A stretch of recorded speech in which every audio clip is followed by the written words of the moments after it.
संतोष। आज मैं आपको कक्षा 12 का पाठ नंबर 5 करवाने जा रही हूँ और पाठ नंबर 5 यह एक कविता है और इस कविता के कवि श्री जयशंकर प्रसाद जी हैं।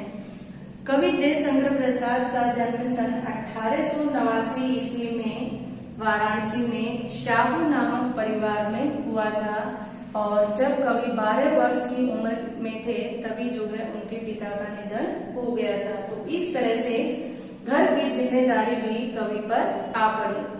कवि जो है बहुमुखी प्रतिभा के धनी थे। प्रसाद जी की कविताओं में प्रेम एवं सौंदर्य के दर्शन होते हैं। प्रसाद जी की कविताओं में प्रकृति, नारी सौंदर्य का चित्रण तथा भारत के गौरव में अतीत की आकर्षण को व्यक्त किया है। प्रसाद जी ने यह कविता चित्राधार से ली है। प्रसाद जी ने कई कहानियां लिखी, नाटक लिखे और उन्होंने कई रचनाएं भी लिखी हैं। प्रसाद जी द्वारा लिखी गई कामायनी उनकी सर्वोत्कृष्ट रचना है और लहर, झरना एवं आंसू उनकी काव्य कृतियां हैं। कंकाल एवं तितली उनके उपन्यास हैं। आंधी, आकाश, दिन उनके कहानी संग्रह है और उनके द्वारा लिखे गए कुछ श्रेष्ठ नाटक हैं स्कंदगुप्त, चंद्रगुप्त, अजातशत्रु और ध्रुवस्वामिनी। तो इस तरह से प्रसाद जी ने कई कहानियां, नाटक एवं काव्य कृतियां लिखी हैं और यह कविता उन्होंने चित्राधार से लिखी है और इस कविता में उन्होंने राजा दुष्यंत और शकुंतला के बेटे की निर्भीकता का या उनके निडरता का वर्णन किया है। उनके बेटा एक जिसका नाम था भरत और भरत के नाम से ही हमारे देश का नामकरण हुआ था। तो चलिए जो है हम ये कविता करते हैं और कविता में जो है क्या दिया गया है कि हमारे देश का नाम भारत क्यों पड़ा, कैसे पड़ा और किसके नाम से हमारे देश का नाम भारत पड़ा था। आहा खेलता कौन यहाँ शिशु सिंह से। कवि कहते हैं कि अरे शिशु सिंह से यह बालक कौन खेल रहा है। आर्य ग्रंथ के सुंदर सुख में भाग्य सा और ऐसे लगता है या ऐसा प्रतीत होता है जो शिशु सिंह के साथ खेल रहा है, ऐसा लगता है जैसे वह बालक किसी उत्तम कुल में पैदा हुआ हो। कहता है उसको लेकर निज गोद में और वह बालक सिंह के बच्चे को, सिंह के बालक को अपनी गोद में लेकर बोलता है, क्या कहता है, खोल खोल मुख सिंह बाल, मैं देख कर गिन लूंगा तेरे दांतों को। और वह छोटा बच्चा है, वह सिंह के बच्चे को कह रहा है कि आप अपने मुंह को खोलिए और मैं आपके दांतों को गिनना चाहता हूँ। मैं देख कर गिन लूंगा तेरे दांतों को, भले देखूं तो कैसे ये कुटिल कठोर है और मैं यह देखना चाहता हूँ जो आपके दांत हैं वो कितने सख्त हैं, कितने कठोर हैं। मैं उन्हें देखना चाहता हूँ और उन्हें गिनना चाहता हूँ। देख वीर बालक के इस औदित्य को और उस वीर बालक की इस निडरता को देखकर लगी गरजनी भरी सिंहनी क्रोध से। और जो छोटे सिंह बच्चे की माँ थी, सिंहनी थी, वह क्रोध से, गुस्से से गरजने लगती है, दहाड़ने लगती है किस पर, उस छोटे बच्चे पर जो उसी के बेटे के दांतों को गिनना चाहता है। और उसकी निडरता देखकर वह क्रोध से, गुस्से से उसके ऊपर गरजने लगती है। छड़ी तानकर बोला बालक रोज से और वह बालक छड़ी उठाकर, लाठी उठाकर जो है रोज से और गुस्से में कहता है, बाधा देगी खेड़ा में यदि तू कभी, यदि तू हम दोनों के खेल में विघ्न डालेगी या हमारे उसमें रुकावट डालेगी, बाधा डालेगी, मार खाएगी और तुझे दूंगा नहीं। और यदि तू हमारे दोनों के खेल में विघ्न डालेगी, बाधा डालेगी, तो मैं तुझे यह तुम्हारा बेटा है यह नहीं दूंगा और तू जो है मेरे हाथ से मार खाएगी। इस बच्चे को चली जा, अरे भाग जा, तुझे दूंगा नहीं इस बच्चे को, मैं तुझे तुम्हारा ये बेटा नहीं दूंगा और तू यहाँ से चली जा और यहाँ से भाग जा। आहा कौन यह वीर बालक निर्भीक। अब जो है कवि कहते हैं कि आप बताइए कि ये वीर बालक कौन था। यही कहो भला भारतवासी हो जानते। कवि कहते हैं कि हे भारतवासी, आप बताइए कि यह वीर बालक कौन था, क्या आप इसके बारे में जानते हैं। यही भरत वह बालक है। और अब जो है कवि स्वयं कहते हैं कि यह वही भरत बालक है जिस नाम से भारत संज्ञा पड़ी इस वर भूमि की। तो कवि कहते हैं कि वही वीर बालक है जिसके नाम से हमारे देश का नाम भारत पड़ा था।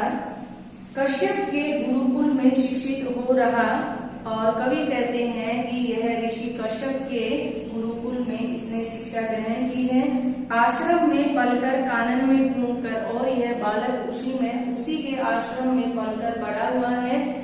और कानन में घूमकर, कानन का अर्थ होता है जंगल, और यह जंगल में घूमकर ही बड़ा हुआ है। निज माता की गोद मोद भरता रहा है और अपनी माता को खुशियां देता रहा है। कवि कहते हैं कि यह वही वीर बालक है जिसके नाम से हमारे देश का नाम भारत पड़ा है। और इसका जो शिक्षा है वो कश्यप ऋषि के आश्रम में हुई है, वहीं पर इनका पालन पोषण हुआ है। और इसी जंगल में रहकर इन्होंने अपनी माँ को खुशियां प्रदान की है, या अपनी माँ को खुशियां देता रहा है। जो पति से ही बिछुड़ गई दुर्दैवश, और जो दुर्भाग्यवश अपने पति से बिछुड़ गई थी। और जंगल के शिशु सिंह है सभी सहचर रहे हैं। और अब जो है वो जंगल में रहता है, तो सभी जो जंगल के जानवर हैं सभी जो है उसके साथी हैं। जो दूसरे सिंह के बच्चे हैं वे भी उसके साथी हैं। रहा घूमता वो निर्भीक पर वीर है। और यह जो है निर्भीकता से जानवरों के साथ जो है घूमता रहता है, या शिशु सिंह के साथ घूमता रहता है। जिसने अपने बलशाली भुजदंड से, और इस बच्चे ने अपनी भुजाओं के बल से भरत का साम्राज्य प्रथम स्थापित किया था। और इसी बच्चे ने, यानी कि भरत नाम के इस बच्चे ने ही हमारे देश का या भारत का जो है साम्राज्य स्थापित किया था। वही वीर यह बालक है दुष्यंत का, और वही यह वीर बालक है जो राजा दुष्यंत का बेटा है। भारत का शील रतन भरत शुभ नाम है, और उसका नाम जो है भरत है। तो कवि कहते हैं कि इसी के द्वारा जो है भारत के साम्राज्य की स्थापना हुई थी। और यह वही वीर बालक है जो हमारे भारत देश के माथे का मुकुट है, और इसी के नाम से हमारे देश का नाम भारत पड़ा था। तो इस तरह से कवि ने यह कविता लिखी है कि हमारे देश का नाम भारत क्यों पड़ा था। हमारे देश का नाम भारत जो है इसी भरत नाम के बालक से पड़ा था। और यह बालक भरत राजा दुष्यंत और शकुंतला का बेटा था। और राजा दुष्यंत से जो है शकुंतला किसी कारणवश या दुर्भाग्यवश जो है बिछुड़ गई थी। और राजा ने जो है इसको नहीं पहचाना था। क्योंकि यह जो है कश्यप ऋषि के आश्रम में ही इसका पालन पोषण हुआ था, वहीं पर इन्होंने शिक्षा ग्रहण की थी। और जंगल में रहने के कारण सिंह के जो बच्चे थे उनके साथ रहता था, और वही जो है उसके साथी थे। और बड़ी निडरता से इन्होंने सिंह के बच्चे के मुंह में हाथ डालकर ये देखा कि उसके मुंह में कितने दांत हैं और कितने जो है सख्त हैं। तो इस तरह से कवि प्रसाद जी द्वारा लिखी गई यह कविता है, जिससे राजा दुष्यंत और शकुंतला के बेटे भरत की निर्भीकता का चित्रण किया है। और उन्हीं के नाम से ही हमारे देश का नाम भारत पड़ा था। इस तरह से कविता से संबंधित कुछ शब्दार्थ यहाँ दिए गए हैं। फर्स्ट है हमारा क्रीड़ा। क्रीड़ा ये एक संस्कृत शब्द है और इसका अर्थ है खेल। निर्भीक, निर्भीक का अर्थ होता है निडर।